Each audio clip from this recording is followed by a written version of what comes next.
श्री शिवाय नमस्तुभ्यम। आज की कथा में आप सभी भक्तों का हार्दिक स्वागत है। भगवान भोलेनाथ और माता पार्वती की कृपा सदैव आप और आपके समस्त परिवार पर बनी रहे। 23 जुलाई 2025 आज है बुधवार का दिन और आज है सावन मास की शिवरात्रि।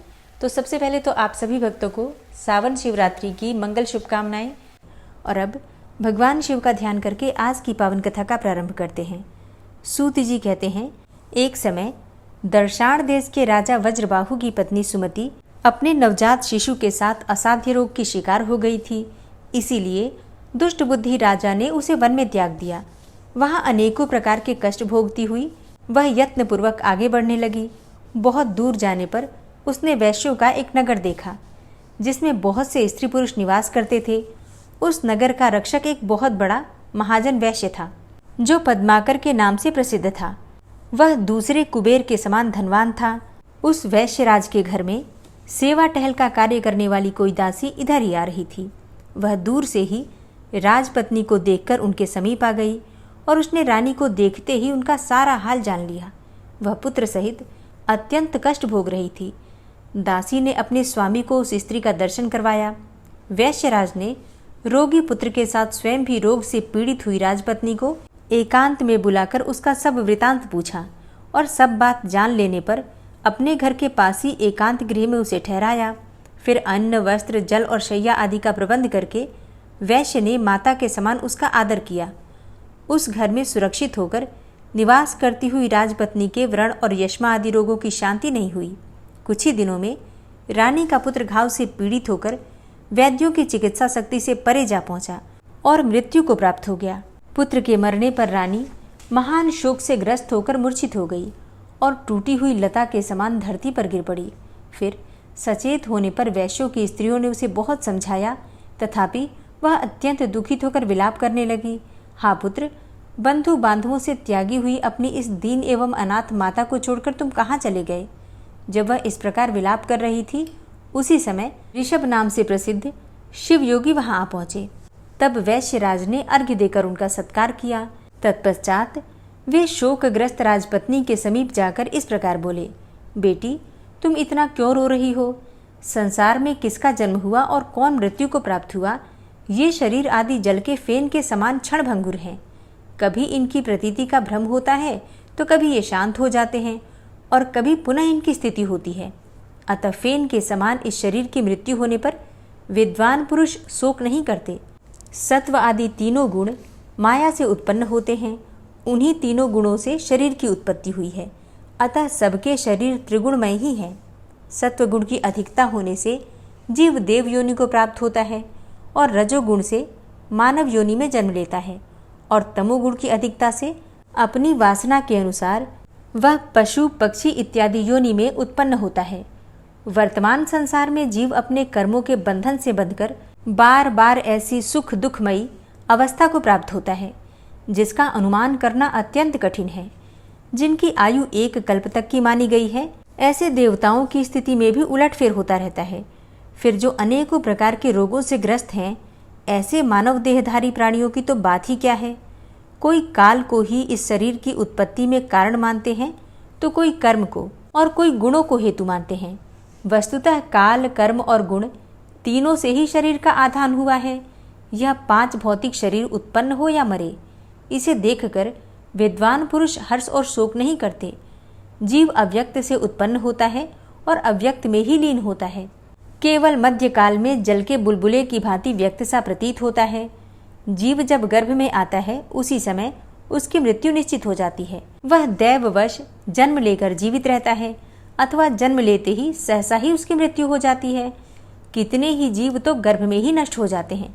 कुछ जन्म लेने पर तत्काल मर जाते हैं, कुछ जवान होने पर मृत्यु को प्राप्त होते हैं और कुछ बुढ़ापे में परलोकगामी होते हैं।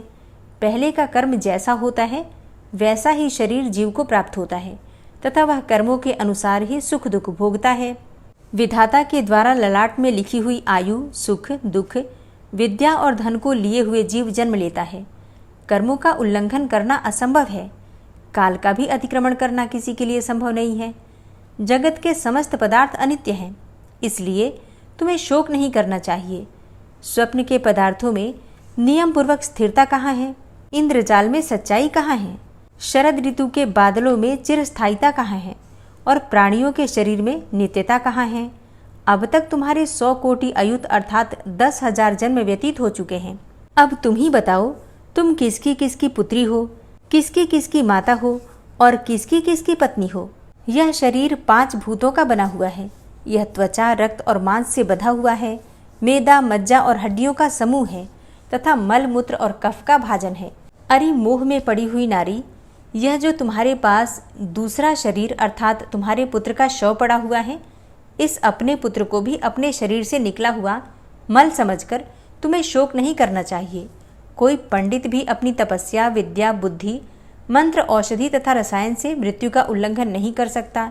हे सुमुखी, आज एक जीव की मृत्यु होती है तो कल दूसरे की, अतः इस अनित्य शरीर के लिए तुम्हें शोक नहीं करना चाहिए। मृत्यु सदा समीप ही रहती है। फिर बताओ, देहधारियों को क्या सुख है? अतः यदि तुम जन्म, बुढ़ापा और मृत्यु को जीतना चाहती हो तो मृत्यु को जीतने वाले सबके ईश्वर भगवान उमापति की शरण में जाओ। तभी तक मृत्यु का घोर भय है तथा जन्म और जरावस्था का भय है, जब तक कि जीव भगवान शिव के चरणारविंदों की शरण में नहीं जाता।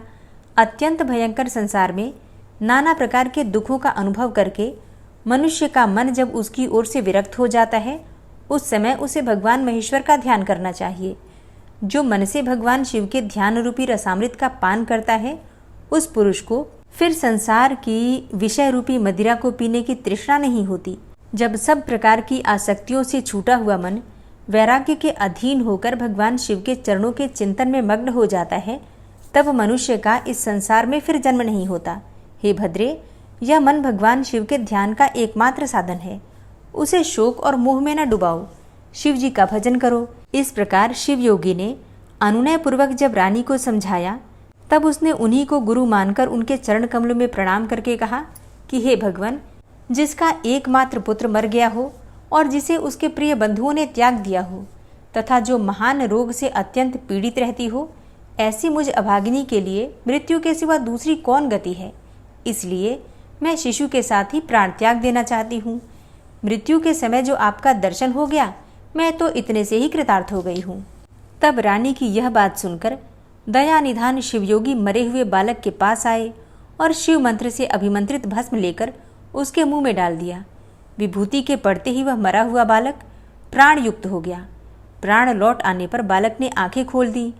उसकी इंद्रियों में पूर्ववत शक्ति आ गई और वह दूध पीने की इच्छा से रोने लगा।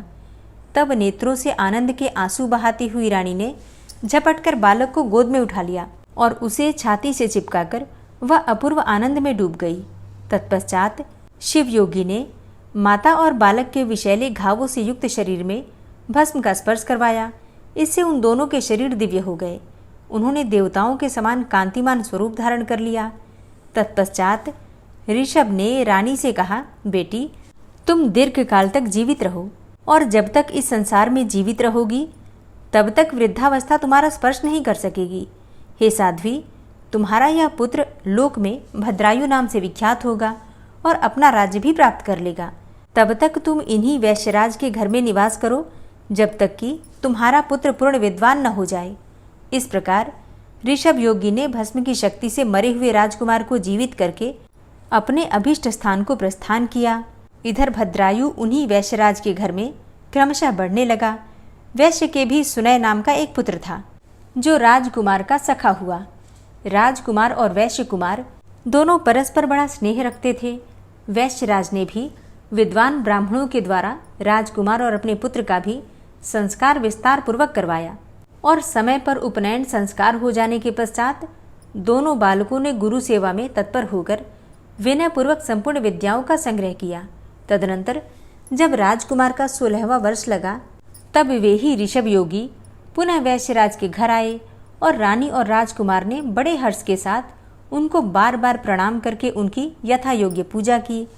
उन दोनों से पूजित होने पर योगीश्वर शिवयोगी ने कहा कि बेटा, तुम कुशल से तो हो ना?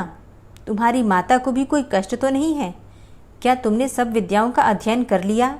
गुरुजनों की सेवा में सदा संलग्न रहते हो ना? हे वत्स, क्या मुझे प्राणदाता गुरु का भी कभी स्मरण करते हो? योगीश्वर ऋषभ के ऐसा कहते समय विनयशीला रानी ने अपने पुत्र को उनके चरणों में डाल दिया और कहा कि गुरुदेव, ये आपका ही पुत्र है, आप ही इसके प्राणदाता पिता हैं। आप दया करके अपने इस शिष्य को अनुग्रहित करें और इसे सत्पुरुषों के उत्तम मार्ग, शुभ कर्म का उपदेश दें। तब रानी के द्वारा इस प्रकार प्रसन्न कराए जाने पर परम बुद्धिमान शिवयोगी ने राजकुमार को सन्मार्ग का उपदेश दिया। ऋषभ जी बोले कि वेद, स्मृति और पुराणों में जिसका उपदेश किया गया है वही सनातन धर्म है। सब लोगों को चाहिए कि अपने अपने वर्ण और आश्रम के अनुसार सदा शास्त्रोक्त धर्म का सेवन करें।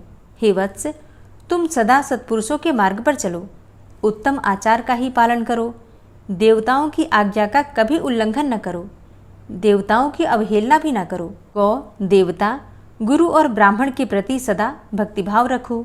अतिथि के रूप में चांडाल भी अपने घर आ जाए तो सदा ही उसका सत्कार करो। अपने प्राणों पर संकट आ जाए तो भी सत्य का परित्याग न करो। हे महाबाहो, पराये धन की, पराई स्त्री की, देवता तथा ब्राह्मण की वस्तुओं की और अत्यंत दुर्लभ पदार्थों की भी तृष्णा त्याग दो। हे महामते, सदा उत्तम कथा, उत्तम आचार, उत्तम व्रत, सत्पुरुषों के आगमन तथा धर्म आदि के संग्रह की ही अभिलाषा करो। स्नान, जप, होम, स्वाध्याय, पितृतर्पण, गो पूजा, देव पूजा और अतिथि पूजा में कभी आलस्य को समीप मत आने दो। क्रोध, द्वेष, भय, शठता, चुगली, अनुचित आग्रह, कुटिलता, दंभ और उद्वेग का यत्नपूर्वक त्याग करो। अकारण वैर, व्यर्थ की बकवाद और दूसरों की निंदा छोड़ दो। मृगया, द्युति क्रीड़ा, मद्यपान, स्त्री और स्त्री लंपट पुरुष, इन सबके संग का परित्याग कर दो। अधिक भोजन, अधिक परिश्रम, अधिक बातचीत और अधिक खेल कूद तथा क्रीड़ा विलास को सदा के लिए छोड़ दो। अधिक विद्या, अधिक श्रद्धा, अधिक पुण्य, अधिक स्मरण, अधिक उत्साह, अधिक प्रसिद्धि और अधिक धैर्य जैसे भी प्राप्त हो उसके लिए सदा चेष्टा करो। अपनी ही पत्नी के प्रति सकाम रहो। अपने शत्रुओं पर ही क्रोध करो। पुण्य राशि के संग्रह के लिए ही लोभ करो। पापाचारियों के प्रति ही असूया अर्थात दोष दृष्टि करो। पाखंडियों के प्रति द्वेष तथा साधु पुरुषों के प्रति राग रखो। बुरी सलाह को समझाने में और ग्रहण करने में मूर्ख बने रहो। चुगलों की बातें अनसुनी करने के लिए बहरे हो जाओ। धूर्त, अत्यंत क्रोधी, शठ, क्रूर, छली, चंचल, दुष्ट, पतित, नास्तिक और कुटिल मनुष्य को दूर से ही त्याग दो। अपनी प्रशंसा ना करो। दूसरे की चेष्टाओं और इशारों को समझो। धन और कुटुंब में अधिक आसक्ति न रखो। पतिव्रता पत्नी, माता, श्वशुर, साधु पुरुष और गुरु के वचनों में सदा विश्वास करो। अपनी रक्षा में तत्पर होकर सदा सावधान रहो। उत्तम व्रत का पालन करो। अपने सेवकों पर भी कभी पूर्ण विश्वास न करो।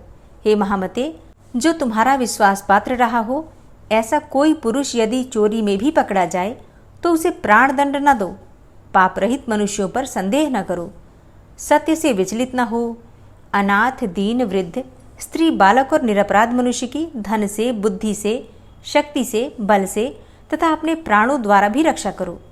वध करने योग्य शत्रु भी यदि शरण में आ जाए तो उसे न मारो। माता पिता और गुरु के कोप से बचो। धन का व्यय, पुत्रों तथा ब्राह्मणों का अपराध सहन करो। जिस प्रकार ब्राह्मण प्रसन्न हो वैसा उनका हित करो, क्योंकि श्रेष्ठ द्विज संकट में पड़े हुए राजा का उस संकट से उद्धार करते हैं। आयु, यश, बल, सुख, धन, पुण्य और प्रजाजनों की उन्नति, यह सब जिस सत्कर्म से संभव हो उसका सदा सेवन करना चाहिए। देश, काल, शक्ति, कर्तव्य, अकर्तव्य का भली भांति विचार करके सदा यत्नपूर्वक कर्म करो। स्वयं किसी को बाधा न पहुंचाओ। दूसरों की बाधा का निवारण करो। उत्तम नीति और शक्ति से चोरों तथा दुष्टों का दमन करो। स्नान, जप, होम, देव पूजा और श्राद्ध कर्म में उतावली न करो। नींद लेने और भोजन में शीघ्रता करो। उदारता पूर्वक, शठता से रहित, सत्य, मनुष्यों के मन को प्रिय लगने वाली तथा थोड़े से अक्षर और अधिक अर्थ वाली बातें बोलो। कहीं भी भय न करो। शत्रुओं और विपत्तियों में पड़कर भी निडर बने रहो। ब्राह्मण कुल, गुरु की आज्ञा तथा पापाचरण से डरो। कुटुंबी जनों, भाई बंधुओं, ब्राह्मणों, पत्नियों, पुत्रों तथा भोजन की पंक्तियों में समतापूर्वक बर्ताव करो। सत्पुरुषों के हितकारक उपदेशों, पुण्य कथाओं, विद्या गोष्ठियों तथा धर्म चर्चाओं से कभी मुंह न मोड़ो। जल के निकट, सर्वत्र विख्यात, ब्राह्मणों के निवास से युक्त, परम पवित्र तथा कल्याणमय प्रशस्त स्थान में सदा निवास करो, जहाँ कुलटाएं और वैश्याएं रहती हों, जहाँ काम लंपट पुरुषों का निवास हो। ऐसे नीच जन सेवित दूषित स्थानों में तुम कभी निवास न करो। त्रिभुवन के स्वामी एकमात्र भगवान शिव की शरण लेकर भी तुम सभी देवताओं की यथा समय उपासना करते रहो और उनके दिनों अर्थात तत्संबंधी तिथियों का भी समादर करो। हे वत्स, तुम सदा पवित्र, सदा दक्ष, सदा शांत, सदा स्थिर और सदा काम, क्रोध, लोभ, मोह, मद और मात्सर्य इन छहों शत्रुओं को जीतने वाले तथा सदा एकांतवासी बनो। वेद वेत्ता ब्राह्मण नियमों से प्रकाशित होने वाले शांत सन्यासी, पुण्य वृक्ष, पुण्य नदी, पुण्य तीर्थ, महासरोवर, धेनु, वृषभ, पतिव्रता स्त्री तथा अपने घर के देवताओं को उनके पास जाते ही सहसा नमस्कार करो। ब्रह्म मुहूर्त में उठकर भली भांति आचमन करके तुम पहले अपने गुरु जी को प्रणाम करो। तत्पश्चात उमापति भगवान शिव का ध्यान करके लक्ष्मीपति नारायण, ब्रह्मा, गणेश, स्कंद, कात्यायनी देवी, महालक्ष्मी, महासरस्वती, इंद्र आदि लोकपाल तथा पुण्य श्लोक अर्थात पवित्र यश वाले महर्षियों का चिंतन करो। उसके बाद उदय काल में सदा भगवान सूर्य को प्रणाम करो। गंध, पुष्प, तांबुल, शाक और पके फल आदि भक्ष्य भोज्य प्रिय एवं नूतन पदार्थ पहले भगवान शिव को अर्पण करके फिर प्रसाद रूप से उसका उपभोग करो और जो कुछ दान, सत्कर्म, जप, स्नान, होम, चिंतन तथा तप तुम्हारे द्वारा किया जाए वह सब भगवान शिव को ही समर्पित कर दो। खाते, पाठ करते, सोते, घूमते, देखते, सुनते, बोलते और ग्रहण करते समय सदा भगवान शिव का ही चिंतन करो। प्रतिदिन मंत्रराज पंचाक्षर का जप और ध्यान करते हुए सदा भगवान सदाशिव के चरणों में अपने मन को रमाते रहो। हे वत्स, यह संक्षेप से तुम्हारे लिए धर्म का उपदेश किया गया है। ऋषभ शिव योगी कहते हैं कि हे भद्रायु, पवित्र स्थान में यथा योग्य आसन बिछाकर बैठे, इंद्रियों को अपने वश में करके प्राणायाम पूर्वक अविनाशी भगवान शिव का चिंतन करें। परमानंदमय भगवान महेश्वर हृदय कमल के भीतर की कर्णिका में विराजमान है। उन्होंने अपने तेज से आकाश मंडल को व्याप्त कर रखा है। वे इंद्रियातीत, सूक्ष्म, अनंत एवं सबके आदि कारण हैं।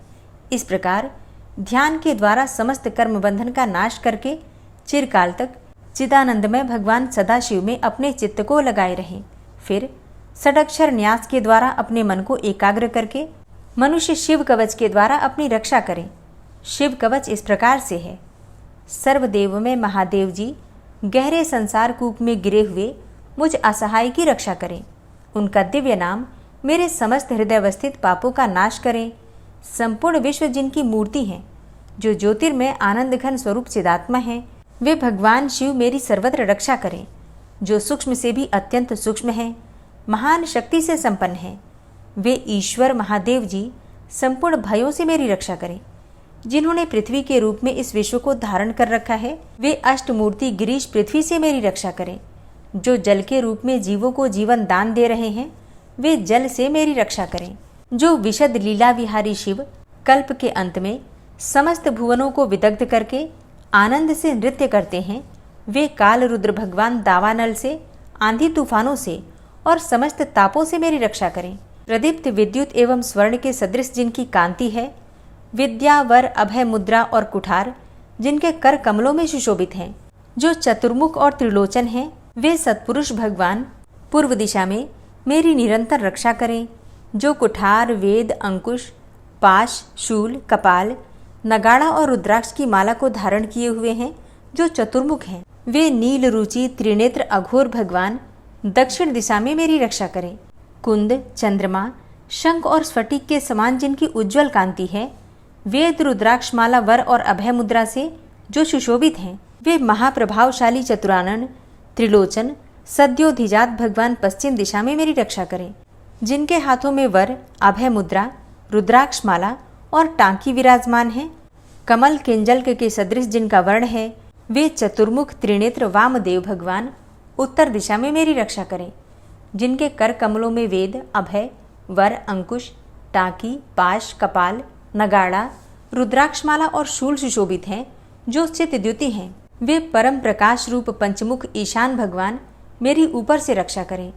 भगवान चंद्रमौली मेरे सिर की, भाल नेत्र मेरे भाल की, भगनेत्रहारी मेरे नेत्रों की, विश्वनाथ मेरी नासिका की, श्रुति गीत कीर्ति कानों की, पंचमुख मुख की, वेद जिह्वा जीभ की, गिरीश गले की, नीलकंठ दोनों हाथों की, धर्मबाहु कंधों की, दक्ष यज्ञ विध्वंसी वक्षस्थल की, गिरिंद्र धनवा पेट की, कामदेव के नाशक मध्य देश की, श्री गणेश जी के पिता नाभि की, धूर्जटी कटी की, कुबेर मित्र दोनों पिंडलियों की, जगदीश्वर दोनों घुटनों की, पुंगव केतु दोनों जांघों की और सूर्यवंद्य चरण मेरे पैरों की सदैव रक्षा करें।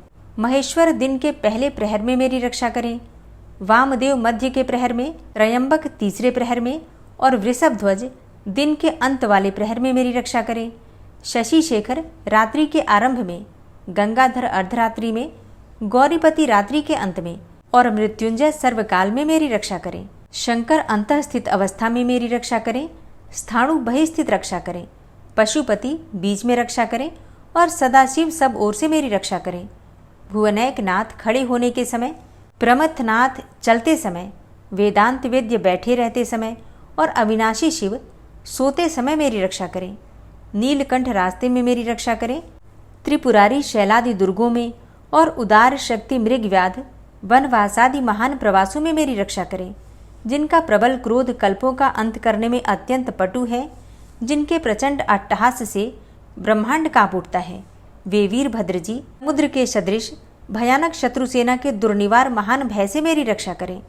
भगवान मृड मुझ पर आतताई रूप से आक्रमण करने वालों की हजारों, 10,000, लाखों और करोड़ों पैदलों, घोड़ों, हाथियों और रथों से युक्त अति भीषण सैकड़ों अक्षौहिणी सेनाओं का अपनी घोर कुठार धार से छेदन करें।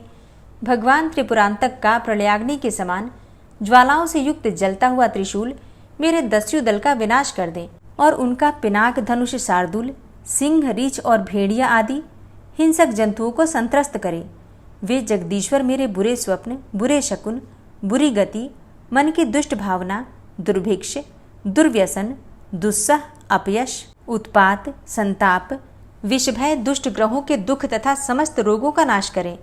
संपूर्ण तत्व जिनके स्वरूप हैं, जो संपूर्ण तत्वों में विचरण करने वाले, समस्त लोकों के एकमात्र कर्ता और संपूर्ण विश्व के एकमात्र भरण पोषण करने वाले हैं, जो अखिल विश्व के एक ही संहारकारी, सब लोगों के एकमात्र गुरु, समस्त संसार के एक ही साक्षी, संपूर्ण वेदों के गूढ़ तत्व, सबको वर देने वाले, समस्त पापों और पीड़ाओं का नाश करने वाले, सारे संसार को अभय देने वाले, सब लोगों के एकमात्र कल्याणकारी, चंद्रमा का मुकुट धारण करने वाले, अपने सनातन प्रकाश से प्रकाशित होने वाले, निर्गुण, उपमा रहित, निराकार, निराभास, निरामय, निष्प्रपंच, निष्कलंक, निर्द्वंद, निःसंग, निर्मल, गतिशून्य, नित्य रूप, नित्य वैभव से संपन्न, अनुपम ऐश्वर्य से सुशोभित, आधार शून्य, नित्य शुद्ध बुद्ध, परिपूर्ण, सच्चिदानंद घन, अद्वितीय तथा परम शांत, प्रकाशमय तेज स्वरूप हैं। उन भगवान सदाशिव को नमस्कार है। हे महारुद्र, महारौद्र भद्रावतार, दुख दावाग्नि विदारण, महाभैरव, काल भैरव, कल्पांत भैरव, कपाल मालाधारी, हे खटवांग, खड़ग, ढाल, पाश, अंकुश, डमरू, शूल, धनुष बाण, गदा शक्ति, भिंदिपाल, तोमर, मुशल, मुदगर, पट्टिश, परशु, परिघ, भुशुंडी, शतग्नि और चक्र आदि आयुधों के द्वारा भयंकर हजारों हाथों वाली, हे मुख दृष्टा कराल, विकट अट्टहास्य, विस्फारित, ब्रह्मांड मंडल, नागेंद्र कुंडल, नागेंद्र वलय, नागेंद्र चर्मधर, मृत्युंजय, त्रयंबक, त्रिपुरांतक, वीरूपाक्ष, विश्वेश्वर, विश्वरूप, वृषवाहन, विदुभूषण और विश्वतोमुख, आपकी जय हो, जय हो। आप मेरी रक्षा कीजिए, रक्षा कीजिए। मेरे महामृत्यु भय को जला दीजिए, जला दीजिए। अपमृत्यु का नाश कीजिए, नाश कीजिए। बाहरी और भीतरी रोग भय को जड़ से मिटा दीजिए, जड़ से मिटा दीजिए। सर्प विष भय को शांत कीजिए, शांत कीजिए। चोर भय को मार डालिए, मार डालिए। मेरे काम, क्रोध, लोभ आदि भीतरी तथा इंद्रियों के और शरीर के द्वारा होने वाले पाप कर्म रूपी बाहरी शत्रुओं का उच्चाटन कीजिए, उच्चाटन कीजिए। शूल के द्वारा विदारण कीजिए, विदारण कीजिए। कुठार के द्वारा काट डालिए, काट डालिए। खड़ग के द्वारा छेद डालिए, छेद डालिए। खटवांग के द्वारा नाश कीजिए, नाश कीजिए। मुशल के द्वारा पीस डालिए और बाणों के द्वारा बींध डालिए। आप मेरी हिंसा करने वाले राक्षसों को भय दिखाइए। भूतों का विदारण कीजिए। कुष्मांड, बेताल, मारियों और ब्रह्म राक्षसों को संत्रस्त कीजिए। मुझको अभय कीजिए। मुझ डरे हुए को आश्वासन दीजिए। नरक भय से मेरा उद्धार कीजिए। मुझे जीवन दान दीजिए। क्षुधा तृष्णा से मुझको आप्यायित कीजिए। आपकी जय हो। मुझ दुखातुर को आनंदित कीजिए। शिव कवच से मुझे आच्छादित कीजिए। हे त्रयंबक, हे सदाशिव, आपको नमस्कार है। इस प्रकार मैंने तुम्हें वरदायक शिव कवच का उपदेश किया है। यह समस्त बाधाओं को शांत करने वाला तथा समस्त प्राणियों के लिए गोपनीय वस्तु है। जो मनुष्य इस उत्तम शिव कवच को धारण करता है उसे भगवान शंकर की कृपा से कभी भी भय प्राप्त नहीं होता। जिसकी आयु क्षीण हो गई हो, जो मरणासन्न हो अथवा महान रोग से मृत प्राय हो रहा है, वह भी इस कवच को धारण करने मात्र से तत्काल ही सुखी हो जाता है और दीर्घ आयु को पाता है। हे वत्स, मेरे दिए हुए इस उत्तम शिव कवच को तुम श्रद्धापूर्वक धारण करो। इससे तुम शीघ्र ही कल्याण के भागी होगे। ऐसा कहकर ऋषभ योगी ने उस राजकुमार को बड़ी भारी आवाज करने वाला एक शंख तथा शत्रुओं का नाश करने वाला एक खड्ग दिया और फिर भस्म को अभिमंत्रित करके राजकुमार के सब अंगों में लगाया और उसे 12,000 हाथियों का बल प्रदान किया। तदनंतर योगी ने कहा, इस तलवार की धार बड़ी पैनी है। तुम जिसको एक बार इसे दिखा दोगे उस शत्रु की तत्काल ही मृत्यु हो जाएगी तथा तुम्हारे जो शत्रु इस शंख की ध्वनि सुनेंगे वे मूर्छित होकर गिर जाएंगे, अचेत होकर हथियार डाल देंगे। ये खड्ग और शंख दोनों ही दिव्य हैं। इनके प्रभाव से और भगवान शिव के कवच की महिमा से 12,000 हाथियों के समान महान बल से तथा भस्म धारण जनित शक्ति से तुम शत्रु सेना पर अवश्य विजय प्राप्त करोगे। पिता के सिंहासन को पाकर इस पृथ्वी की रक्षा करोगे।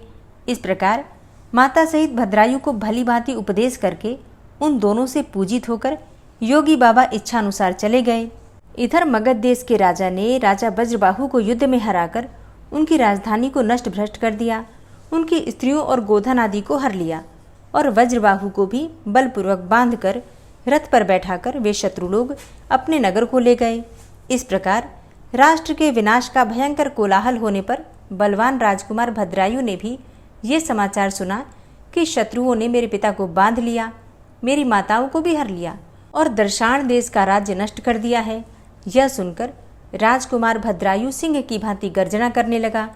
उसने शंख और खड्ग ले लिए, कवच पहना और घोड़े पर सवार होकर वह शत्रुओं को जीतने की इच्छा से बड़े वेग से उस स्थान पर आया जहां मागध सेना भरी हुई थी। राजकुमार शीघ्र ही शत्रुओं की सेना में घुस गया और धनुष को कान तक खींचकर बाणों की वर्षा करने लगा। राजपुत्र के बाणों की मार खाकर शत्रु भी उस पर टूट पड़े और बड़े वेग से भयंकर बाणों द्वारा उसे घायल करने लगे। युद्धोन्मत्त शत्रुओं के अस्त्र शस्त्रों की वर्षा से आहत होकर भी धीरवीर राजकुमार रणभूमि में विचलित नहीं हुआ। वह शिव कवच से पूर्णतः सुरक्षित था। मागध सैनिकों की अस्त्र वर्षा का सामना करते हुए ही वीरवर भद्रायु ने शत्रु सेना में प्रवेश करके बहुत से रथों, हाथियों और पैदल सैनिकों को शीघ्रतापूर्वक मार गिराया। रणभूमि में ही एक रथी को सारथी सहित मारकर राजकुमार ने उस रथ पर अधिकार कर लिया और अपने मित्र वैश्य कुमार को सारथी बनाकर युद्ध में विचरण करना प्रारंभ किया। ऐसा जान पड़ता था मानो मृगों के झुंड में कोई सिंह भ्रमण कर रहा है।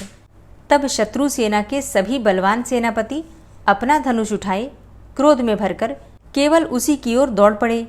अब ये देखकर राजकुमार भद्रायु उन आक्रमणकारियों के सामने अपना भयंकर खड्ग उठाए उन्हें अपना पराक्रम दिखाने के लिए आगे बढ़ा। चमकती हुई विकराल तलवार को देखते ही सब सेनापति सहसा ही उसके प्रभाव से प्रतिहत होकर प्राणों से हाथ धो बैठे। उस रणभूमि में जो सैनिक उस चमचमाती हुई तलवार को देख लेते थे उन सब की तत्काल ही मृत्यु हो जाती थी। तदनंतर भद्रायु ने शत्रुओं की संपूर्ण सेना का नाश करने के लिए अतिशय गर्जना करने वाले उस महाशंख को बजाया। उस शंख की ध्वनि को सुनते ही सब शत्रु मूर्छित होकर पृथ्वी पर गिर पड़े। अचेत होकर पृथ्वी पर पड़े हुए शस्त्रहीन सैनिकों को मृत तुल्य मानकर धर्मशास्त्र के ज्ञाता राजकुमार ने उनका वध नहीं किया। अपने बंधे हुए पिता को बंधन मुक्त करके शत्रुओं के वश में पड़ी हुई अपनी माताओं को भी राजकुमार ने छुड़ाया। इसी प्रकार मुख्य मंत्रियों तथा अन्य पूर्ववासियों की स्त्रियों, बालकों और कन्याओं को गोधन आदि सहित शत्रुओं के भय से मुक्त करके उन सबको धैर्य बंधाया। तत्पश्चात राजकुमार ने नगर के राजा, मंत्री तथा मुख्य अधिकारियों और सेनापतियों को कैद करके बलपूर्वक अपनी पुरी में प्रवेश कराया। पहले युद्ध में जो लोग चारों दिशाओं में भाग गए थे वे सब विश्वस्त होकर लौट आए और राजकुमार का पराक्रम देखकर सबके मन में बड़ा विस्मय हुआ। सब लोग सोचने लगे कि अहो, यह कोई योग सिद्ध अथवा तपसिद्ध पुरुष है या फिर कोई देवता है, क्योंकि इसने जो महान कर्म किया है वह मनुष्य की शक्ति से परे है। इस अनंत शक्तिधारी वीर ने 9 अक्षौहिणी सेना को परास्त किया है। इसी समय भद्रायु के पिता राजा वज्रबाहु विस्मय और आह्लाद में डूबे हुए तथा नेत्रों से आनंद के आंसू बहाते हुए उसके सामने आए। राजकुमार ने प्रेम से विवल होकर पिता को प्रणाम किया। तब राजा ने पूछा कि हे महामते, तुम कौन हो? देवता हो या मनुष्य, अथवा कोई गंधर्व तो नहीं हो? तुम्हारे माता पिता कौन हैं? तुम्हारा देश कौन सा है और तुम्हारा नाम क्या है? तुमने हमें और हमारी स्त्रियों को किस कारण से शत्रुओं के बंधन से छुड़ाया है? तुम्हारे इस ऋण से बंधु बांधवों समेत मैं हजारों जन्मों में भी मुक्त नहीं हो सकता। इन पुत्रों, इन पत्नियों तथा इस राज्य और नगर को छोड़कर मेरा चित्त तुम्ही में प्रेम पूर्वक बंधा हुआ है। तब भद्रायु बोला, हे राजन, यह मेरा सखा वैश्यपुत्र है। इसका नाम सुनय है। मैं इसी के सुंदर गृह में अपनी माता के साथ निवास करता हूँ। मेरा नाम भद्रायु है। मैं अपना वृतांत पीछे आपको बताऊंगा।